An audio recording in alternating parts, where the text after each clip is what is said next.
ustedes. Voy a intentar hablar sobre el futuro de la educación y el futuro realista de la educación. Lo voy a hacer considerando tres estudios que estamos llevando a cabo. Uno, el primero es el que se ha citado Javier, que es un estudio sobre cuáles son las actitudes de los profesores en relación con los nuevos, hecho en España, con los nuevos medios, especialmente con los libros digitales, y cuál es la base tecnológica que soporta esas actitudes. Pero también me gustaría mezclar otros datos de investigación que estamos realizando para la Comisión Europea, que tratan de recomendar a la Comisión Europea el cambio curricular en relación con las nuevas tecnologías y con los medios de comunicación, lo que se llama alfabetización mediática y digital.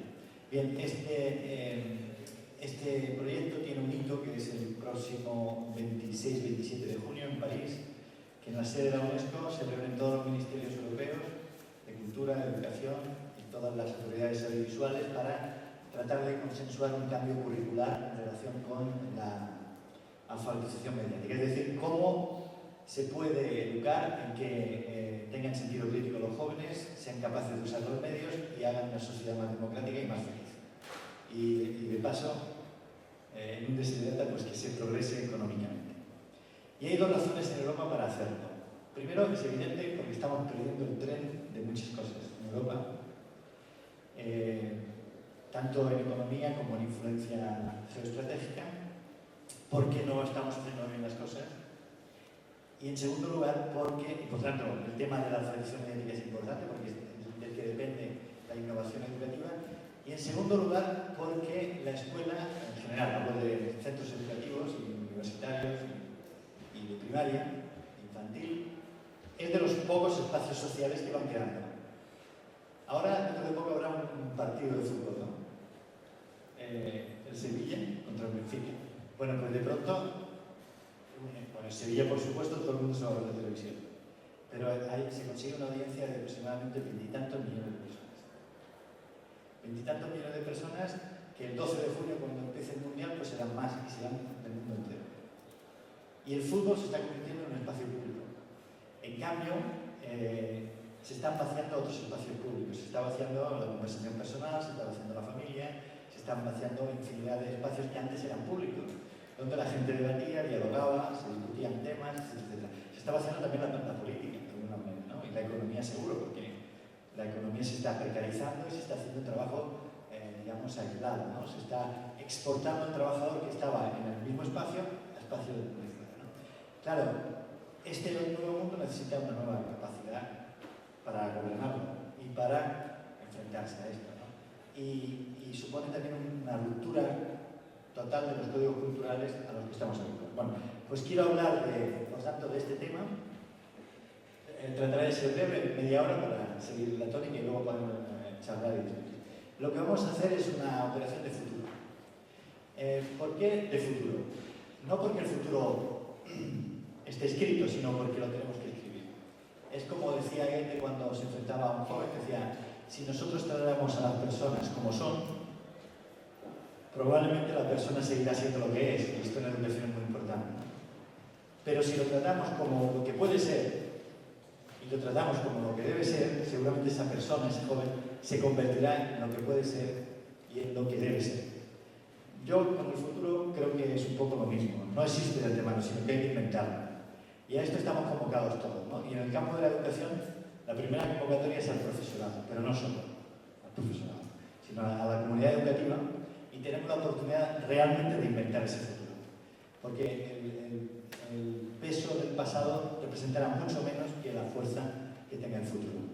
Vamos a rastrear un poco algunos indicios que tenemos sobre este futuro que nos puede llegar y que nos puede, de alguna manera, sorprender. Pero me concentraré sobre todo en la idea de que los nuevos entornos de tipo digital o mediático realmente nos conducen a nuevos enfoques pedagógicos y viceversa. Los nuevos enfoques pedagógicos reclamarán nuevas actitudes y nuevas conductas. Vamos a hacer una prueba. Esta es mi mujer, es profesora de instituto, de secundaria, y le digo esta mañana, déjame que te haga una fotografía de tu cartera. Pues esta es la fotografía de la cartera de mi mujer, que es bueno, tiene elementos del futuro y tiene elementos del pasado, ¿no? Pero que nos permite, es como un texto que nos permite adivinar un poco el futuro. Si quieren hacer la prueba, abran ustedes sus carteras, sus bolsos, y verán cómo encuentran elementos semejantes. Vamos a ver, aquello que se ve negro, que tiene unas pegatinas que son una rana, eso es un notebook. Es decir, en el centro donde imparte clase mi esposa, pues trabajan con libros digitales y tiene un notebook para que es el mismo que utilizan los estudiantes. Todos los estudiantes del centro están conectados por wifi y utilizan solo libros digitales. Pero mi mujer tiene ahí un libro antiquísimo que los que sean de lengua lo conocerán, de Lázaro Carreter y Toussaint, que sigue utilizando todavía porque le parece sólido desde el punto de vista de contenido, le parece útil y algunas veces, pues, aunque sea una paradoja, pues combina el uso de ese libro para prepararse la clase con los estudiantes. Este libro ya les supera, si les doy cuenta, con recursos digitales. Al mismo tiempo tiene un cuaderno y tiene porque ya no hay pizarras antiguas de tiza, tiene para escribir un rotulador para escribir en una pizarra vidriera.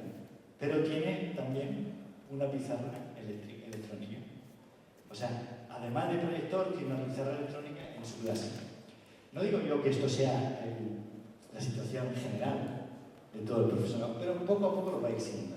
Elementos que vienen de, entre comillas, el pasado, porque todo lo que es libro viene por lo menos desde hace 5 siglos, y todo lo que es escritura tiene ya milenios, ¿no?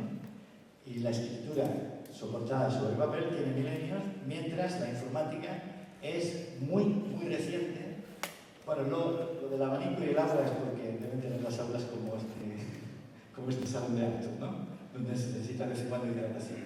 Pero son elementos que alimentan, digamos, la rutina cotidiana de un profesor hoy día en España. Vamos a ver si esa situación se puede generalizar. Vamos a hacer un excursus histórico para darnos cuenta de que de alguna forma la arquitectura escolar no ha cambiado desde hace siglos. Los elementos que ven aquí en la imagen siguen estando presentes todavía, de alguna manera. La disposición de las aulas, las pizarras, los cuadernos, los bolígrafos o las plumas, siguen siendo las mismas. Este es el aula clásica.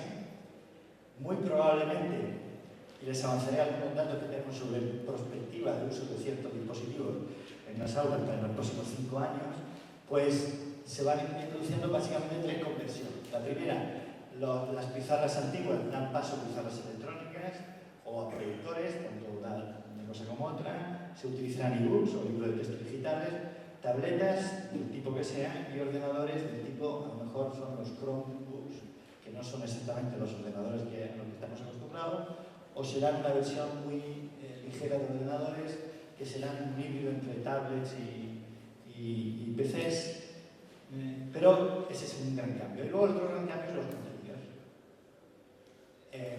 Es indiscutible que el libro de texto tradicional está tocado de muerte.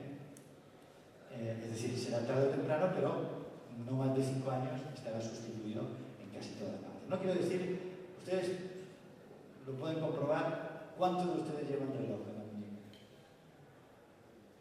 Bueno, pero no es necesario llevar reloj en la muñeca si uno tiene un teléfono móvil. Y estoy seguro que casi todos tienen un teléfono móvil.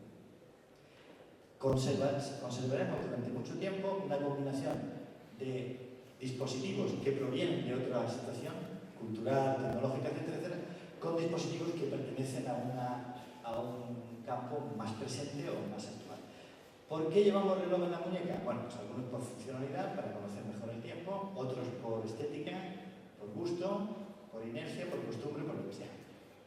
Algunos utilizarán una tableta donde tengan 1000 libros y lo utilizarán para comprar un libro inmediatamente, no tienen que pasar ni por la librería para encargarlo.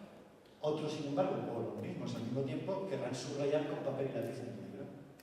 Pero lo que es indiscutible es que, como cuando se urbanizaron las ciudades, pues se sustituyeron las lámparas de gas y de fuego, o sea, de las antorchas que había en las calles, por el tendido eléctrico, no hace tanto, hace un siglo, y se llevó el agua corriente a las casas y la electricidad a las casas, pues es bastante seguro que Internet será un medio invisible en todas partes y que ese medio invisible será nuestro medio.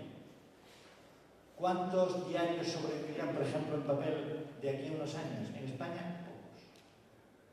Porque no podrán sostener papel y digital. En el mundo, los que sean globales. ¿Cuántas televisiones desaparecerán? Bueno, ya han desaparecido algunas por un apagón, medio forzado, medio pactado. Las televisiones ahora van perdiendo audiencia delante de la pantalla tradicional y ganándola a través de las redes sociales. Y las redes sociales, que desarrollan un internet móvil muy potente, se están convirtiendo en el filtro, en el mediador entre los contenidos masivos tradicionales y los que se utilizan ahora por grupos de comunidades o por grupos de gente. Pues en la educación va a pasar un poco por el estilo. La decisión es, ¿seguimos pensando en que todavía tenemos que hablar de libros de texto tradicional? Es optativo, pero esto ya lo conocemos, ya lo sabemos. Lo que no sabemos es lo que nos viene encima.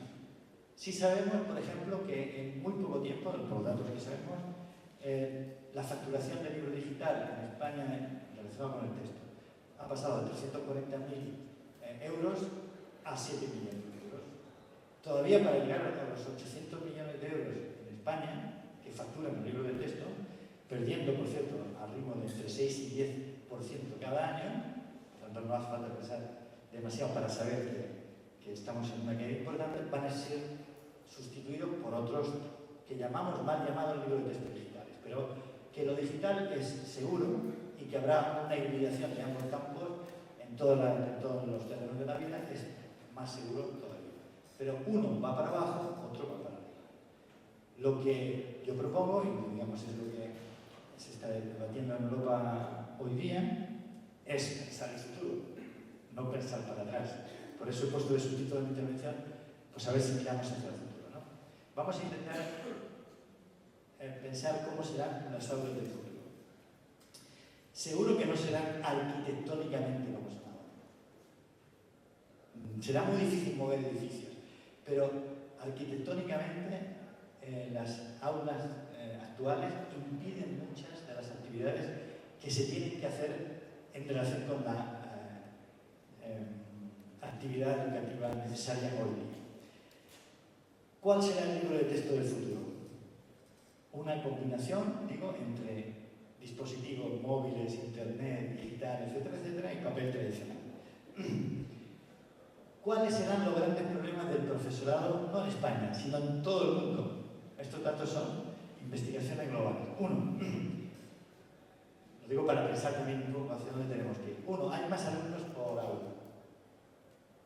En todo el mundo, ¿eh? O sea, la ratio de alumno por profesor se va reduciendo. Segundo, hay más diversidad en las aulas, porque las migraciones están fomentando una multiplicación explosiva de la diversidad cultural, pero también diversidad de otro tipo, intelectual, que no podrán solventarse por divisiones, digamos, apriorísticas en aulas. Segundo, se están generando más estándares burocráticos en relación con la educación, que se lo preguntan a un profesor de Estados Unidos, que todo se trabaja por test globales, ¿no? Pero, sí, se lo aseguro, entre el PISA, las pruebas de competencias básicas y las demás pruebas, los profesores cada día van a estar más asediados en los centros educativos para cumplir objetivos globales. Y los poderes políticos no van a soltar, no van a abrir la mano a la autonomía de las escuelas, si no es a cambio de más controles externos, sean útiles o no.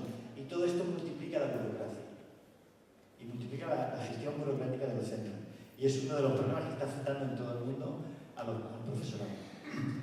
Se va a operar una distancia entre el hogar y la escuela. ¿En qué sentido? En todos los sentidos de la palabra cultura. El hogar tiene una cultura tecnológicamente avanzada en países como el nuestro, es decir, con dispositivos muy amplios, con costumbres bien diversas a las que se practican en la escuela, incluso con valores distintos. Y en cambio, en la escuela todavía seguimos, o sea, tendremos otro valor y esa cultura será conflictiva en varios aspectos. El tecnológico es uno. Casi todos los jóvenes españoles que están escolarizados en secundaria tienen un teléfono móvil inteligente, según los últimos datos que tenemos. ¿Cuánto se utiliza ese teléfono móvil inteligente para actividades pedagógicas? Casi nada.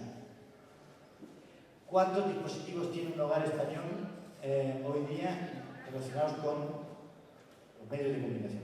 7, 8, 9 y 10, hasta 3 ordenadores en casa. ¿Cuántos están en las escuelas en España? Una buena ratio, de las mejores de Europa, por lo menos hasta hace 2 años. Sin embargo, nada comparable con el parque tecnológico que tiene un estudiante en su hogar. Hablo del divorcio tecnológico, pero hay otro tipo de divorcio que es importante. Y finalmente, en casi todo el planeta se está experimentando una falta de consideración hacia el profesorado, que no solamente tiene que ver con que se le pague mejor o se le trate mejor o peor, sino que tiene que ver también con una ruptura cultural que se está produciendo en la calle con respecto a los valores que la escuela tiene, incluso que tiene que mantener, ¿no? Ya les digo, es que prácticamente servicios sociales universales por donde se construye la esfera pública, dentro de poco va a quedar solo la educación a este ritmo. Y es, por tanto, donde se introducen todas las tensiones sociales y todo lo que tiene que ver con los cambios. Estos son estudios generales sobre el tiempo de uso del profesorado. Como ustedes, una buena parte son profesores, pues no voy a insistir en que en enseñar se gasta menos del 40% del tiempo. El resto del tiempo se dedica a otras actividades.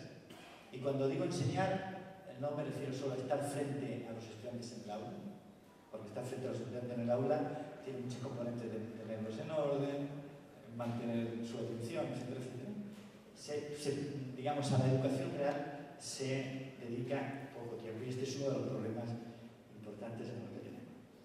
Hay más incertidumbre curricular. O sea, la producción exponencial de conocimientos hoy día es tan brutal que la apertura curricular es necesaria. No como cuando una tradición impone unos conocimientos estrictamente obligatorios en el público. Hay más exigencias competenciales de todo tipo, no solamente porque la OCDE haya dicho que hay que tener competencias en autonomía personal o en relaciones sociales o en lenguaje, sino porque realmente el único output, la única salida de un estudiante por lo que va a ser evaluado en el mercado de trabajo es por sus capacidades, no tanto por sus conocimientos. Claro que no hay que desviar conocimientos de capacidades, pero hay capacidades que se tienen que ensayar, se tienen que entrenar y no dependen solo de la enseñanza teórica. Habrá también, y sobre todo en Europa, menos recursos económicos para educación, por lo menos en los próximos 10 años. Está calculado que en el año 2020 España seguirá con el 25% de desempleo. 2020. O sea, en 6 años más no seremos todavía capaces de salir del desempleo, por lo tanto habrá menos recursos y, sin embargo, más demanda para un tipo de estudiante capaz de, de trabajador capaz de asumir acciones y tareas muy complejas. El número de universitarios que tenemos en España es bastante en relación a la ratio europea, pero no suficiente para completar el mercado de trabajo que necesitamos. Y sin embargo, en paralelo y complementariamente, los que solo tienen el graduado escolar tienen cada vez menos posibilidades de encontrar empleo y tienen el riesgo de convertirse en precarios permanentes o en desempleados permanentes. O sea, aumentan las exigencias y al mismo tiempo se reducen los recursos, y es una tensión con la que vamos a vivir en la próxima década por lo menos. Al mismo tiempo hay un cambio mediático decisivo. Ustedes saben que la televisión en este país empezó en el año 56, ¿no? Y que la radio empezó hace bastante. Y que el siglo XX fue el siglo de los medios masivos. Al final del siglo XX, el dominio de la televisión masiva era, evidentísimo en todas partes. Pero desde el año 90, desde que empieza Internet, se han ido produciendo una serie de avances que han sido tan bruscos y con tal alcance que nos sorprenden a todos, porque nadie diría que la Wikipedia tiene apenas 13 años, ¿no? O que YouTube se inició en el año 2005, o que Twitter en el año 2006. Nadie piensa que las impresoras 3D se vayan a generalizar, y probablemente serán de uso cotidiano dentro de pocos años, ¿no?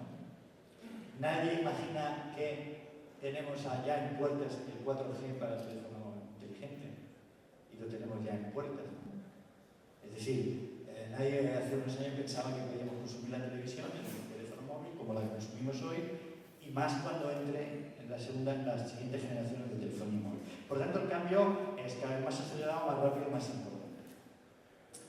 El futuro es que Internet será la plataforma invisible de todos nuestros actos, sean estos de trabajo, de relación personal, de creatividad, de producción empresarial, etcétera, etcétera, en tiempo real, en conexión permanente, pasando de una plataforma a otra. Es decir, que los contenidos habrán de circular de una plataforma a otra. Lo que sabemos es que Internet será el medio de los medios y la conexión con cualquier dispositivo. A veces nos atrancamos en discusiones sobre qué es más importante, la televisión, el ordenador, el papel impreso, el libro de texto digital, el notebook. Bueno, será todo lo mismo, todo circulará de un modo compatible por casi todas las plataformas y además circulará con interfaces muy diversos al que ahora usamos. El ratón, del ordenador, la voz servirá para hacer funcionar algunos sistemas, el tacto, la retina, etc. O sea que en muy pocos años vamos a tener ciudades muy conectadas, lo que se llaman ciudades inteligentes, y escuelas muy conectadas con todo tipo de instrumentos. Y la siguiente revolución va a ser los interfaces, o sea, el modo en que se relaciona el ser humano con los dispositivos.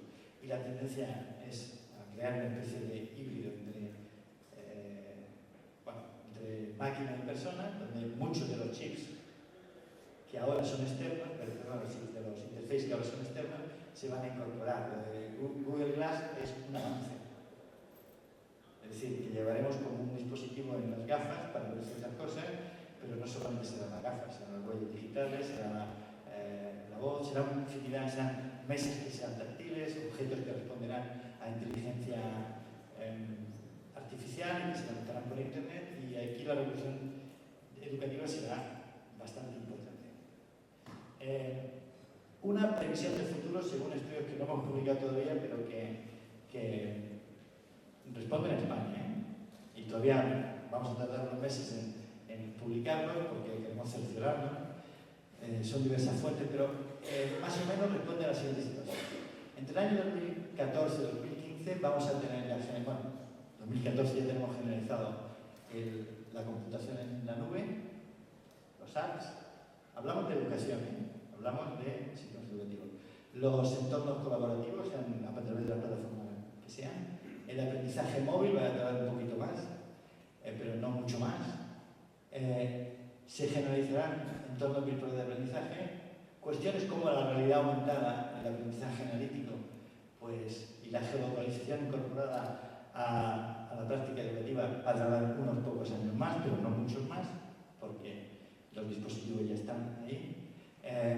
Habrá una explosión de juegos para educación, en todos los sentidos, para todas las materias, para todos. Y bueno, la perspectiva es que en el plazo aproximadamente de 5 o 6 años, pues todo eso tendremos que integrarlo en el sistema educativo. Vamos a ver, seguro que estará integrado en el sistema educativo, en el mundo, en diversos países. La cuestión es, ¿seremos capaces en algunos contextos, en algunas escuelas, en algunos centros, de asumir lo que significa este nuevo sistema? Ese es un poco el reto que tenemos por delante, ¿no?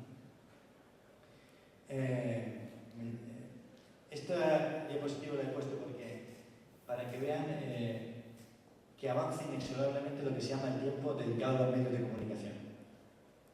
O sea, estamos siempre conectados. Y este tiempo va a seguir aumentando. Uno va por la calle y ve todo el mundo conectado, ¿no? Va en el metro o va en el tren y todo el mundo está conectado. Pero es que en el hogar todo el mundo está conectado, en el trabajo todo el mundo está conectado, y hay compañeros de trabajo que se ven y se mandan emails para gestionar el trabajo, ¿no?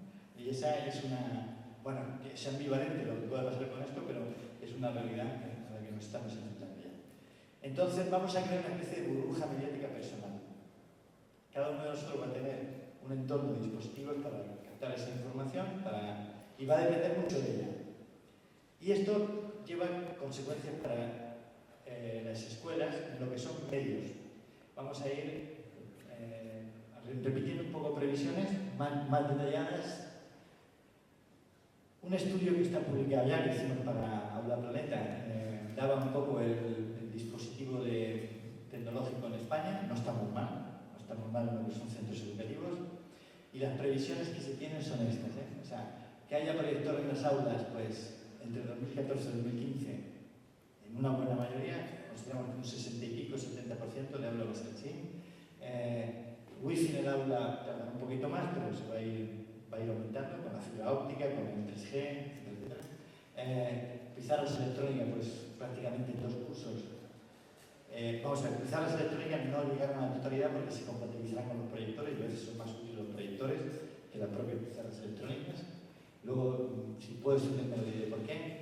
Los tablets son una realidad y hay apuestas muy firmes de empresas informáticas de todo el mundo por lanzar tablets cada vez más baratos, más fáciles de manejar y más sencillos. Impresoras convencionales en los centros ya existen. El uso de teléfonos inteligentes será más lento, pero por una cuestión de barrera cultural, más que porque el parque español es uno de los más potentes en smartphone de Europa y por tanto se podrá usar cuando se quiera. Y luego cuestiones como sistema de producción audiovisual para lo que se llama la Flipper, ¿no? La clase inversa, Flipper Classroom, etcétera, etcétera, se perciben menos en quienes estudian, digamos, lo que pueda venir. Sin embargo, todos somos conscientes de que llevando un teléfono móvil y conectando con 3 o 4 apps, uno puede hacer un montaje de audiovisual cuando quiera. Se puede hacer ya con tecnología 2.0, gratis, gratuita, se puede hacer montajes audiovisuales. Y lo que sabemos seguro es que el lenguaje será audiovisual. Y este es un cambio de chip muy importante. Hemos gobernado los centros educativos desde que existen prácticamente basados en la escritura, en nuestro caso alfabética, de sonoro, o sea, basado en la fonología, o sea, en el sonido. No es el caso de China, por ejemplo. Y vamos a pasar a una escritura audiovisual y multimedia completa.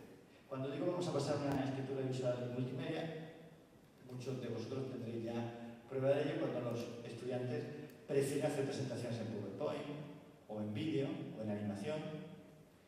Cuando una buena parte de los contenidos que se muestran en clase para explicar los contenidos son audiovisuales, cuando hay laboratorios de física que simulan perfectamente experimentos que no se pueden hacer en la realidad, y por tanto la forma de expresión del futuro pues será una escritura visual, audiovisual, para lo cual tendremos que aprender una sintaxis distinta, una tecnología diferente, y no podremos escribir con lápiz y papel. Esto, digamos, es casi seguro. Todo esto va a incorporar nuevos servicios digitales educativos. Hay 2 grandes empresas que están al copo del sistema educativo, que son Google y Microsoft, porque su siguiente mercado es la educación. Y la educación es un germen para otro mercado, ¿no? Porque la conexión entre universidades y empresas se va a potenciar, porque el empleo se va a buscar por ahí, etc. Pero los servicios digitales van a desarrollarse más o menos a este ritmo. Pues los libros de texto digitales en 2 años más o menos van a ser dominantes, hegemónicos en el sistema español.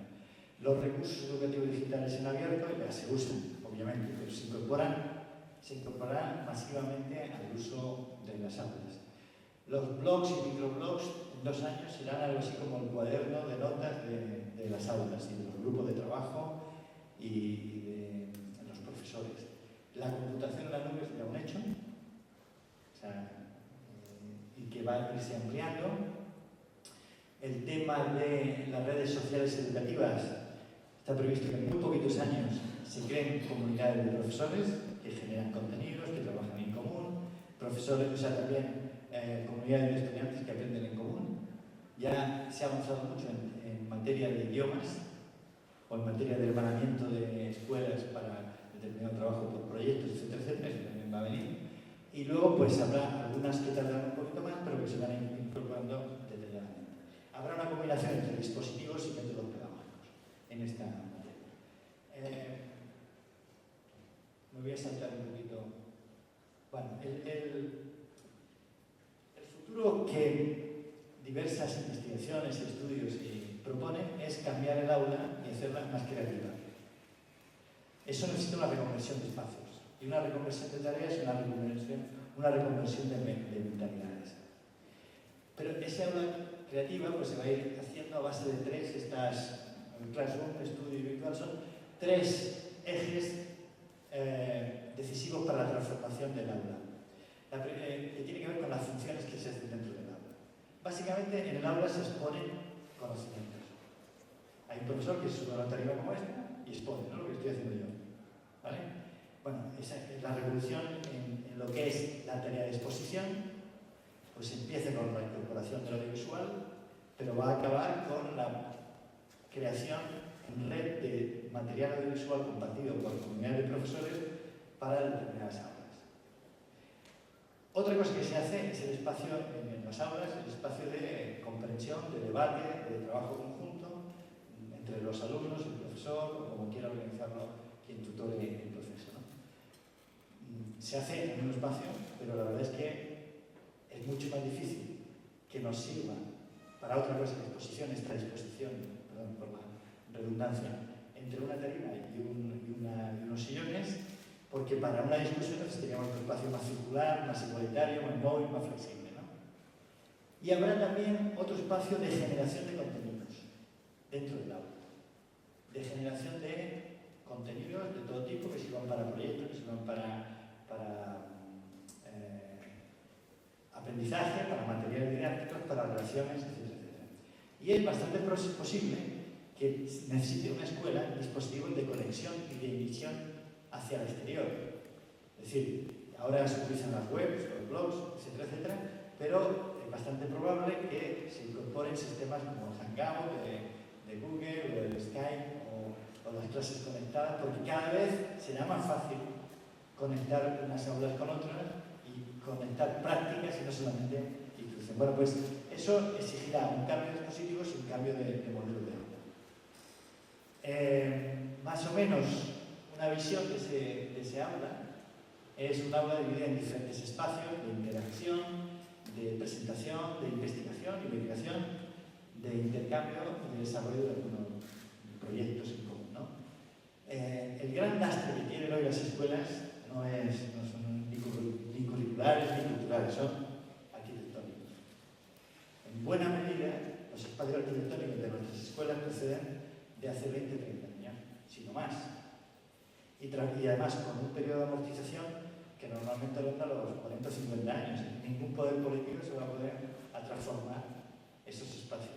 Y sin embargo son eso y el tiempo, la fragmentación del acto educativo en periodos de 55 minutos o de 60 minutos, con independencia de la duración de un proyecto o de un acto pedagógico, son uno de los corsés más importantes que tiene la innovación educativa hoy día.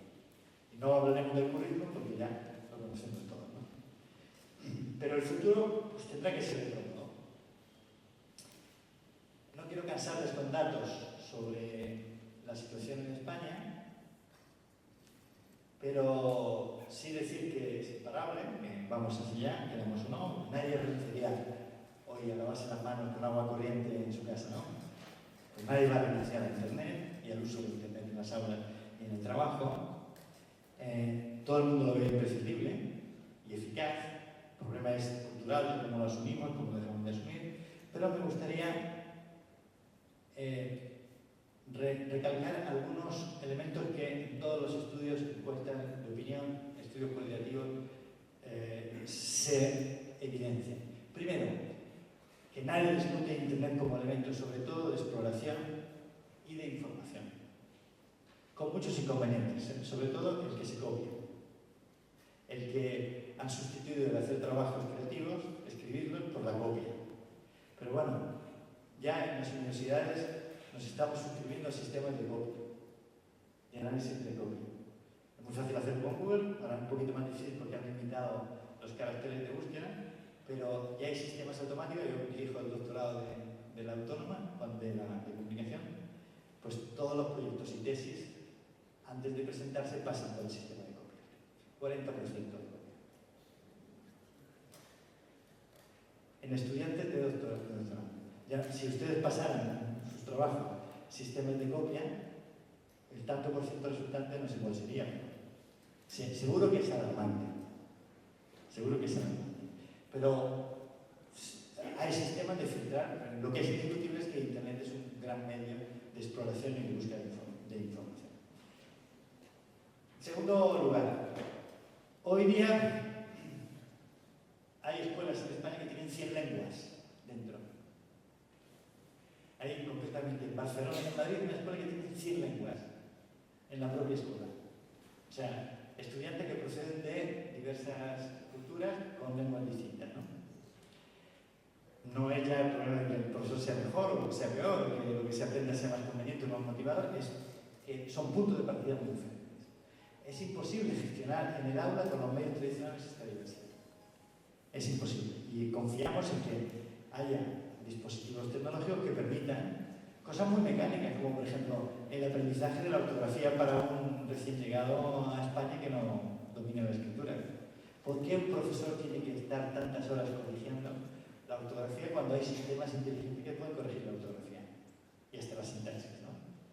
¿Por qué se tiene que... La idea de la inteligencia artificial aplicada a la educación sería sustituir el trabajo ordinario del profesor, que no quiere decir que la máquina sustituya al profesor, eso nunca, por un sistema que facilite el aprendizaje individualizado. El aprendizaje individualizado, o sea, uno de los campos de más desarrollo del futuro va a ser lo que se llama Learning Analytics, que es el aprendizaje guiado por datos estadísticos analíticos, que permiten ver globalmente, por ejemplo, por qué los estudiantes fallan en tal tipo de ejercicios matemáticos. Porque la técnica del Big Data aplicado al aprendizaje, digamos, gobernado por ordenadores, puede solucionar muchos de los defectos que, si no, manualmente el profesor no podría resolver. Y esto permitiría que el profesor se dedicara a otras cosas. Por ejemplo, tanto el tema de la inclusión y de la diversidad es un tema importantísimo. Algunos que sean profesores de idiomas lo saben, que muchas veces un idioma es imposible enseñarlo en el aula, ¿no? Y se recomienda que se vaya al extranjero en una inversión total, pero también es difícil porque no hay recursos, ¿no? Pero los chinos no han salido nunca de China, Shanghái, me explicaban, y hablan español correctísimo, usando YouTube. Los que aprenden no han salido nunca de allá, tienen muy poco contacto con españoles y con latinoamericanos, y con el uso de YouTube y el audiovisual aprenden idiomas. Y por tanto, hay posibilidades con el uso que tenemos de fomentar aprendizajes más rápidos que tienen que ver con la diversidad de partida de cada uno de los estudiantes. Ahora, eso exige un cambio pedagógico. No sé ni cómo voy de tiempo, pero voy a ir acabando para abrir el debate. Si me dais una indicación, os lo agradezco. Vamos a ver cómo se pueden dar pasos para que esta transformación hacia el aula sea correspondiente con cambios pedagógicos importantes. La primera, los tiempos, que eso ya no voy a insistir, es una barrera enorme que habrá que algún día que terminar. El profesor en España, aunque no nos interesa confesarlo, en relación a los beneficios con lo que gana un profesor europeo, no está mal. Sin embargo, da más horas de clase.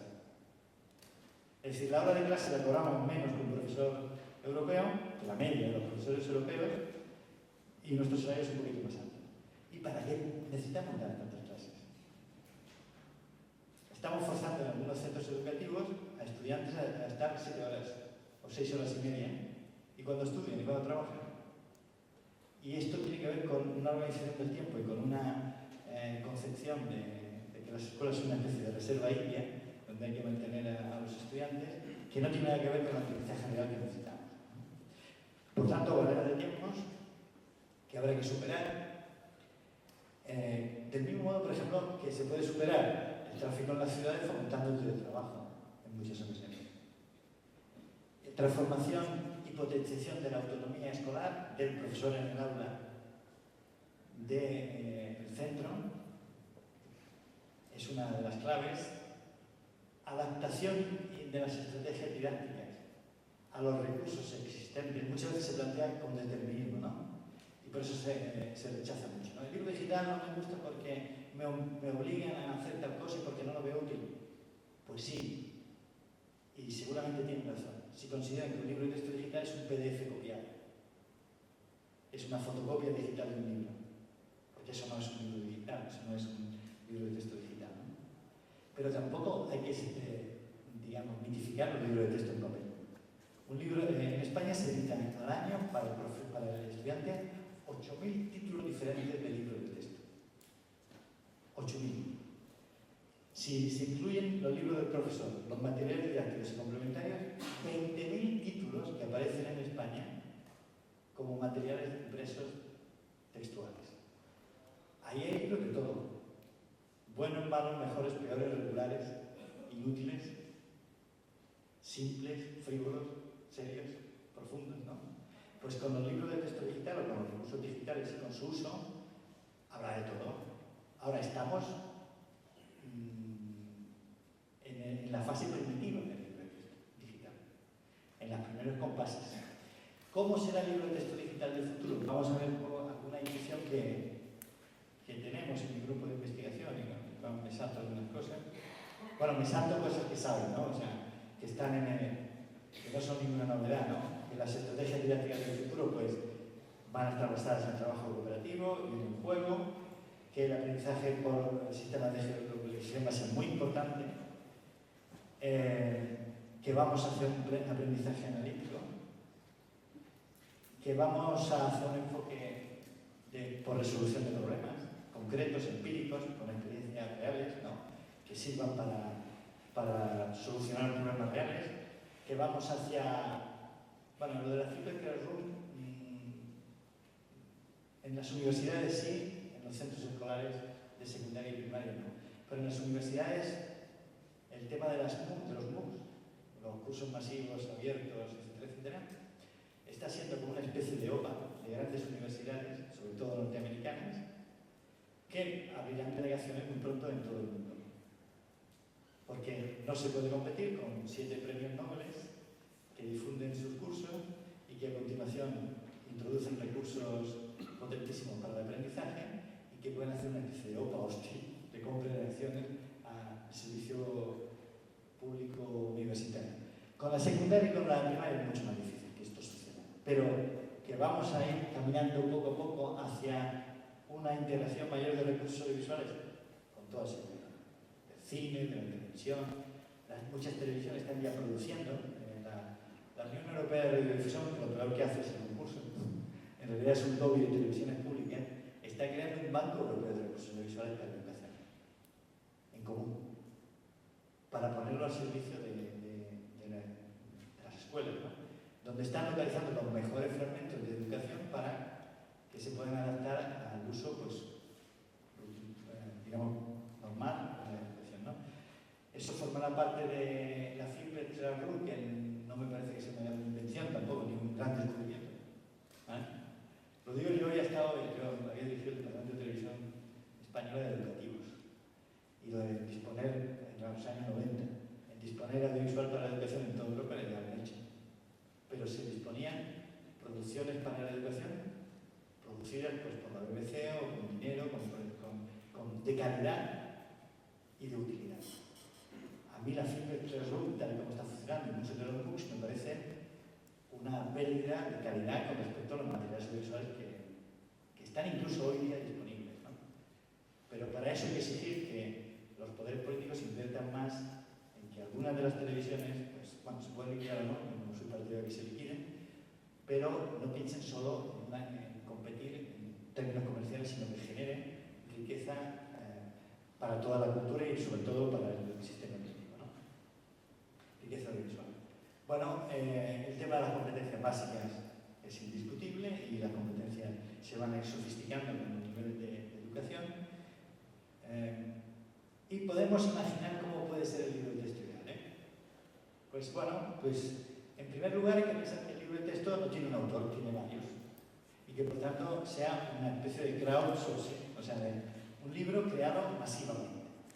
Es decir, que lo que hay que pedirle a los libros de texto digitales es que pueden incorporar la creatividad del profesor en su aula, del grupo del departamento o del grupo con el que trabaje, pero también, y por qué no, de otros profesores de otros países, y que se pueda incorporar al uso necesario.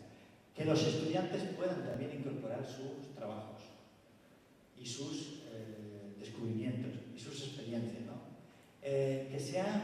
actualizable, ¿no? Bueno, siempre se pone el tema de las fronteras, como que de un año a otro cambian las fronteras en el mundo y que el libro de texto pues no se puede cambiar. Bueno, el libro de texto sí que se puede actualizar permanentemente, que sea personalizable en múltiples sentidos, es decir, que se puede adaptar para el estudiante, que se puede adaptar para un grupo, que se adapte no solamente los contenidos, sino las actividades, que se adapte también los contenidos y los recursos audiovisuales para prácticas extraescolares o por proyectos o por trabajos, etcétera, etcétera. Bueno, y que sea flexible, ¿no? En España teníamos, bueno, ventajas, no las voy a hablar, pero en España teníamos, y tenemos todavía, una buena industria de producción editorial, de las más importantes del mundo, ¿no? Simplemente porque el idioma español es muy importante y eso crea una tradición y un saber hacer. Bueno, pues si queremos mantener una industria y no perderla, hay que volcarse hacia el futuro. Y esa industria no se hace solo por decisión de las empresas, sino hoy día, por la colaboración del profesorado, por la colaboración de todos los sectores, por el sentimiento de trabajar en común, por defender algunos puntos. Yo creo que aún tenemos una ventana de oportunidad en 2-3 años si queremos trabajar bien con América Latina en este terreno. Y si queremos, digamos, avanzar en ese campo. ¿Qué nos encontramos como perfil del profesorado en relación con este cambio que se avecina? Bueno, pues con esto acabo, no quiero que más si hablamos. Primero un dato. La media del profesor español tiene 50 años. 50 años. Por tanto, estudió hace 30 y pico. Y sus estudiantes, que están hoy con edad de 12, empezarán a buscar trabajo dentro de por lo menos 10 o 20, si la crisis continúa, ¿no?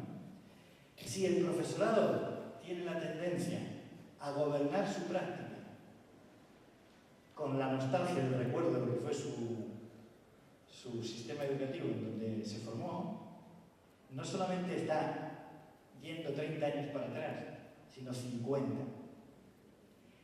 Y si no consideramos que un cambio en nuestro siglo XXI acelera muchas más transformaciones que lo hacían en el XX y en el XIX, miren por ejemplo la pirámide de la población, 7.700 millones de personas, que hace un siglo no era ni mucho menos esto. Cada nacimiento es una explosión de riqueza cultural, de diversidad y de complejidad. Por tanto, la obligación de todo el profesorado, esté donde esté, no puede ser mirar para atrás. La tradición ya nos condicionará mucho de los movimientos. Es pensar el futuro. Y el futuro hay que inventarlo. Por tanto, los profesores que se resistan, bueno, es como yo recuerdo a Angélica hablando de Granada, tenía nostalgia de los aguadores que iban con un burro, bajaban de la Alhambra, repartiendo agua cada día en unas tinajas de barro a las casas. Bueno, como escritura poética es muy buena, pero nadie va a renunciar al agua corriente, ¿no? Como nadie va a recordar cuando el hielo se iba a comprar en una fábrica, se cortaba, se llevaba a una nevera donde había un serpentín donde circulaba el agua. Bueno, pues hoy no, va con electricidad, ¿no? Yo creo que es el cambio que hemos asumido y tenemos que pensar. Están luego los confusos. No me extraña.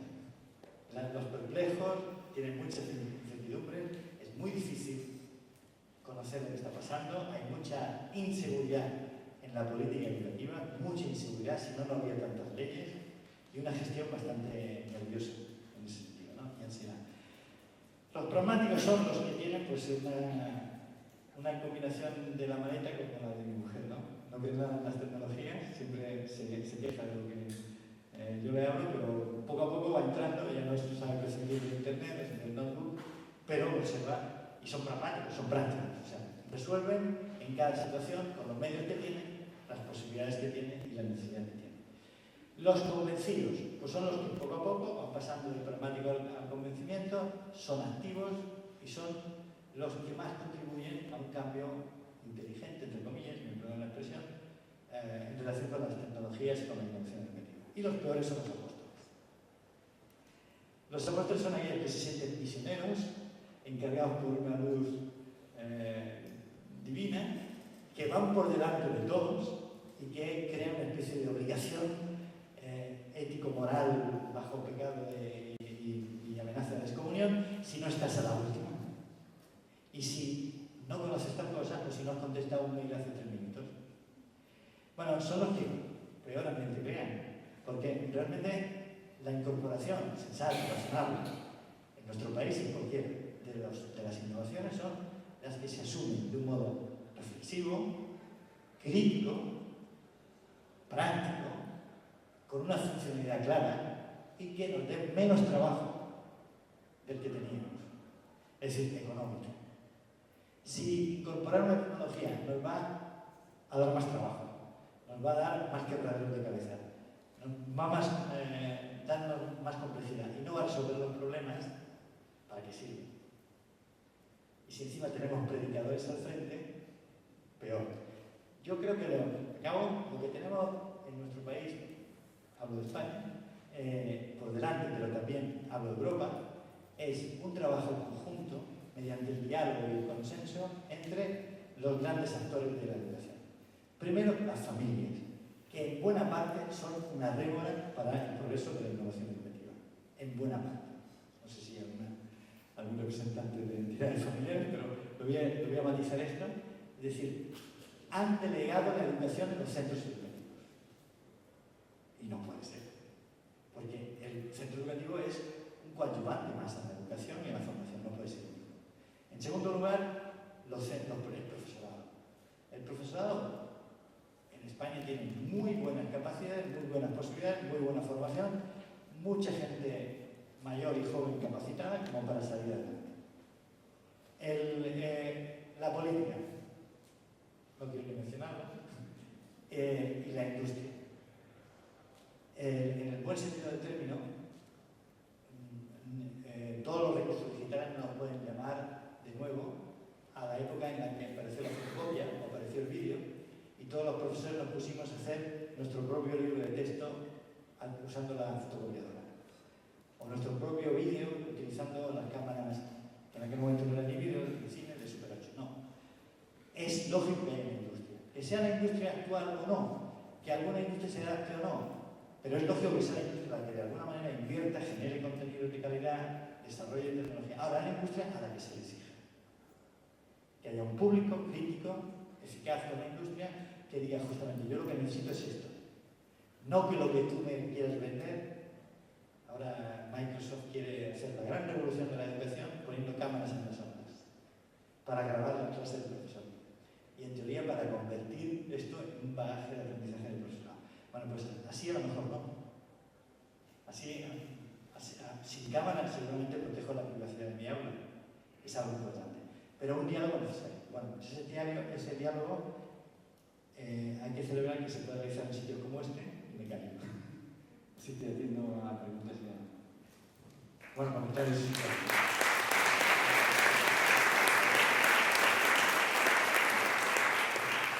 Bueno, no te calles, estamos aquí para que no te calles. Bueno, pues yo creo que ha lanzado muchas ideas y bueno.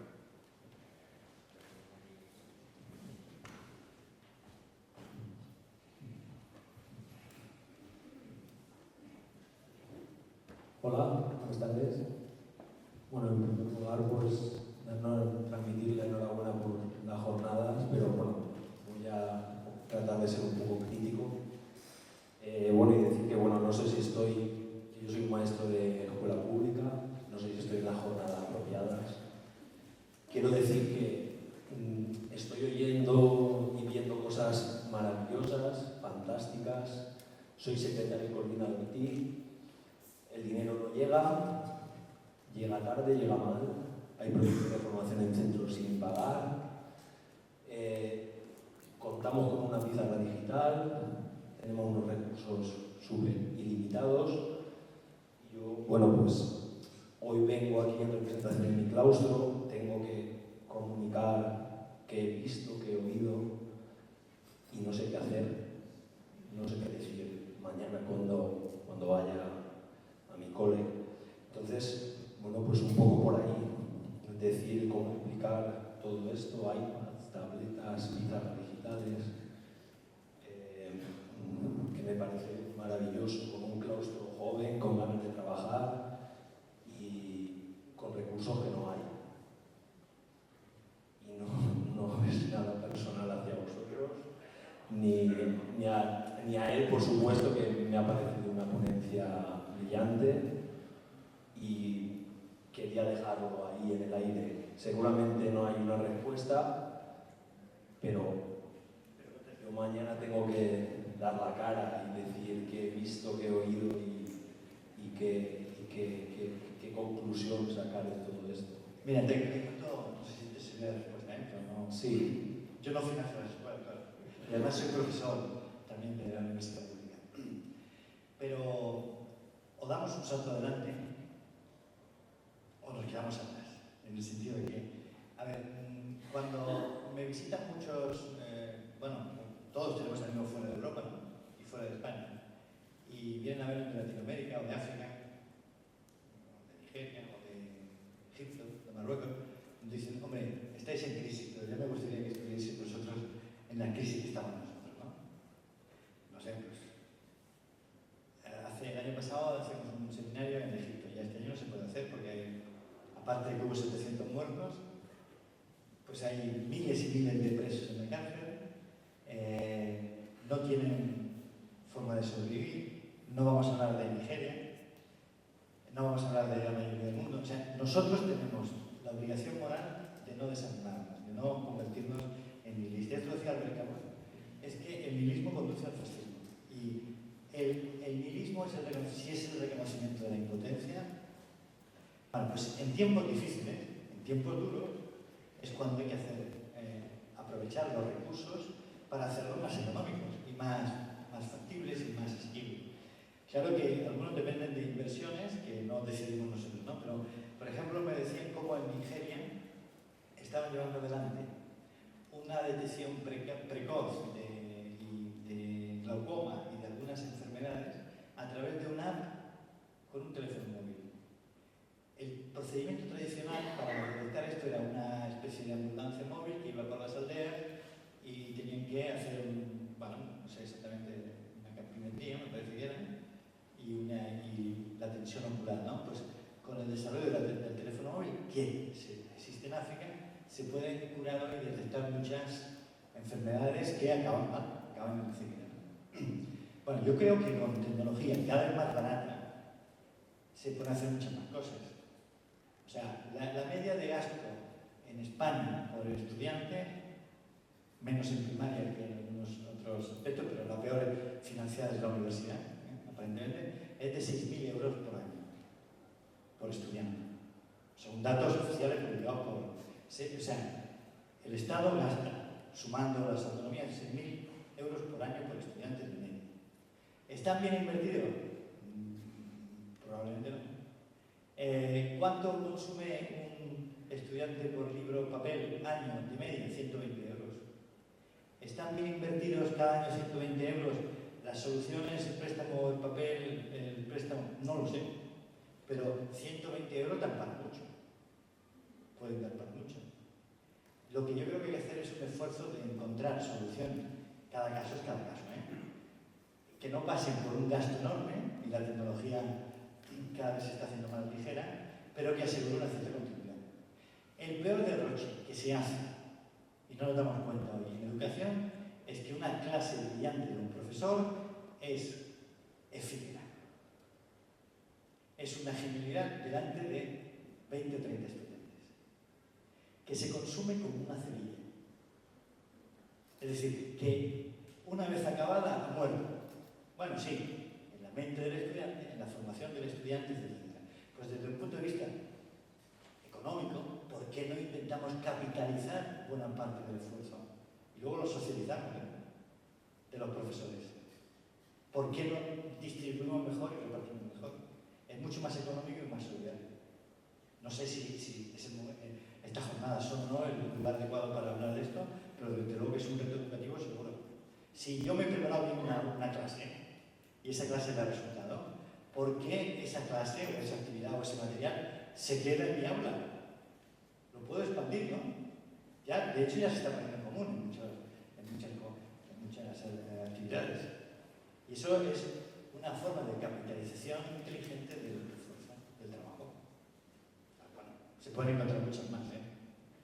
Yo recuerdo que una experiencia que tuve en República Dominicana, al lado de una acequia donde había aguas residuales, hablo con una chica que estaba encantada leyendo un libro. Y la niña leía el libro con una soltura y con una capacidad que no leen nuestros estudiantes hoy día. Y estaba conviviendo una chabola con una cerda que, por lo visto, era la alimentación de su familia. Porque tenía voluntad, tenía motivación, y seguramente esta chica, pues no sé, estará hoy día en alguna universidad, de algún lugar, y habrá progresado. Y no es cuestión ni de gasto, ni de tecnología, ni de nada.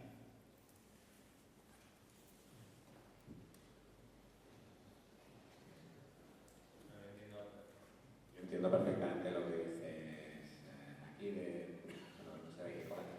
Fernando de qué Valencia, de Masaber, ¿no?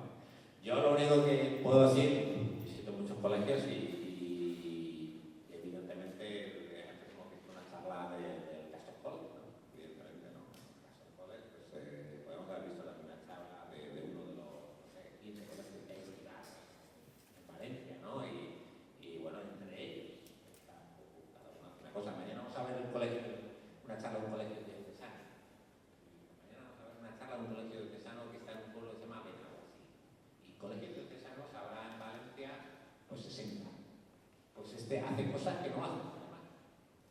Y yo estoy mirando ahora a una persona, director de un colegio público de un pueblo de Valencia, y yo le diré luego quién es y vais a ver el colegio, porque tampoco ese colegio tiene nada especial. Sin embargo, pues bueno, por decisión del profesorado tienen hoy día, no sé, prácticamente, si no es una pizarra, un libro. Y no tiene ninguna especial, o sea, no hay nada allí. No es, no sé, quiero decir, no es el pueblo más rico de la comunidad valenciana, ni tienen una renta per cápita ni alta, ni nada de eso. O sea, simplemente es el director con su claustro que cree en algo y lo persigue. Y además no lo hace un año, evidentemente, lo hace y tarda tiempo, ¿no? Y en colegios privados antes decíamos eso también, ¿eh? En colegios privados hay colegios privados que tienen campus, pero también hay colegios privados que hasta hace nada no tenían nada, porque los profesores y la dirección no habían pensado que fuera importante. En términos, si me permite sumar unos datos, en términos económicos están en menos gasto en el colegio privado que en el colegio público. Por ejemplo, los dispositivos tecnológicos de los colegios privados no son tan elevados como los colegios públicos. No estoy hablando de la élite de los colegios absolutamente privados, pero la mayoría de los colegios privados son concertados. Cuando uno estudia y compara estadísticas, los colegios concertados están menos dotados de recursos y menos pagados los profesores que los colegios públicos. Son datos estadísticos, ¿eh? No es ninguna toma de postura ni a favor de uno ni de otro. Es una situación. Hola, buenas tardes. Pues mira, yo vengo de un colegio concertado, pues están diciendo profesor, tutor, coordinador, todos cobramos igual. Solo depende luego ya las horas que te suben. Yo creo que nos está yendo un poco el tema, ¿no? Hemos empezado a hablar de la tecnología cuando estas jornadas son de educación, ¿no?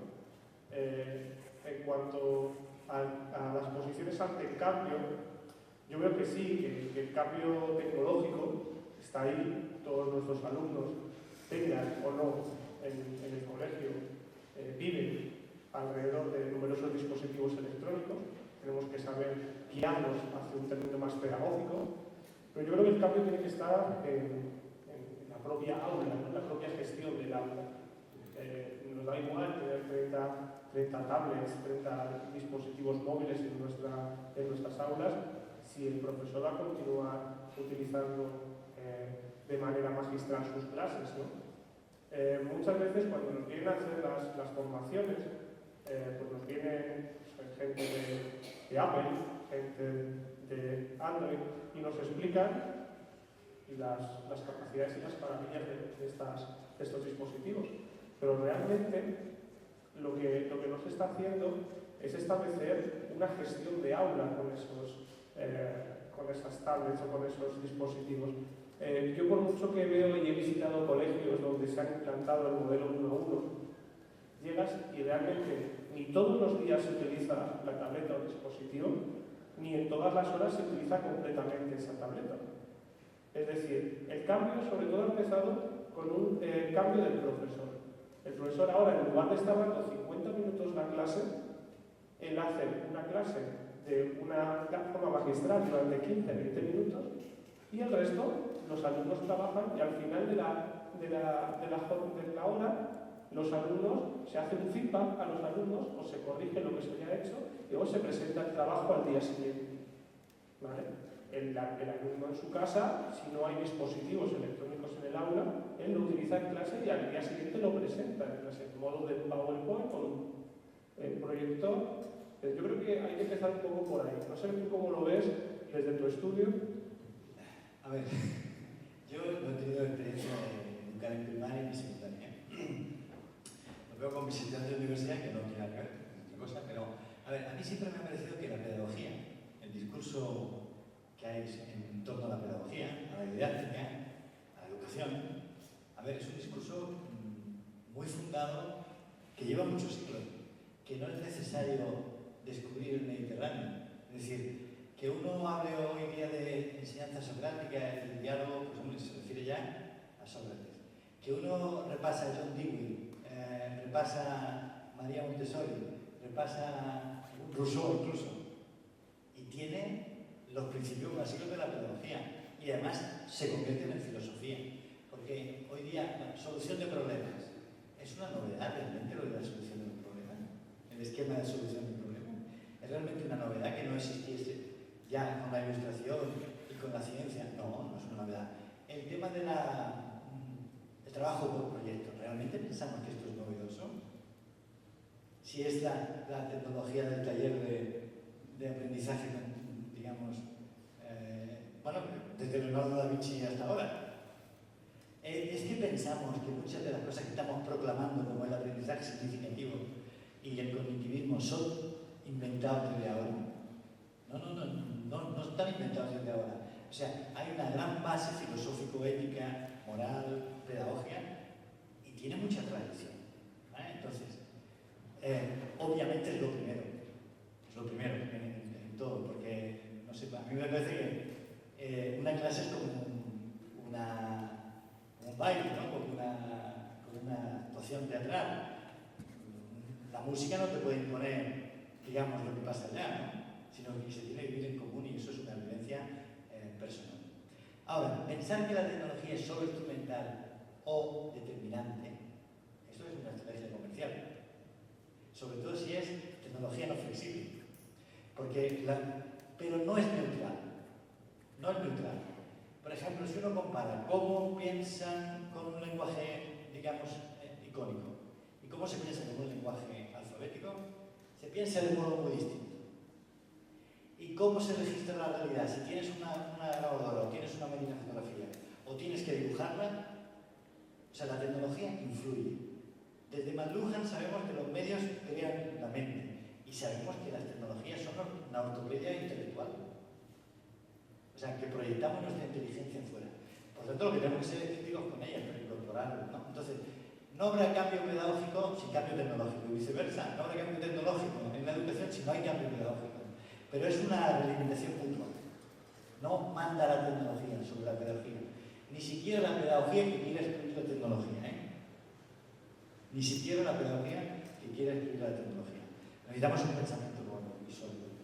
Y creernos menos eslóganes sobre promesas de revoluciones inmediatas, porque sabemos que el trabajo pedagógico es efímero, acaba de una generación a otra, se renuevan los conocimientos y tienen que otra vez transmitirse.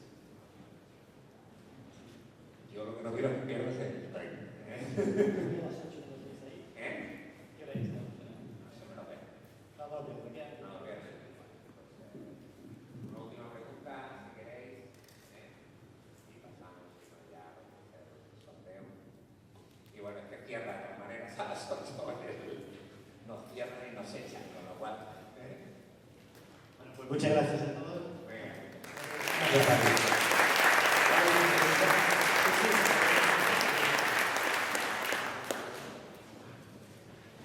Sí. Simplemente quería comentarle, aparte de felicitarle por su exposición, que me ha encantado. Todo lo que he estado hablando me ha sugerido muchas cosas que he visto últimamente, por ejemplo, el conflicto con un sistema operativo en la película Her, si vamos hacia ese camino.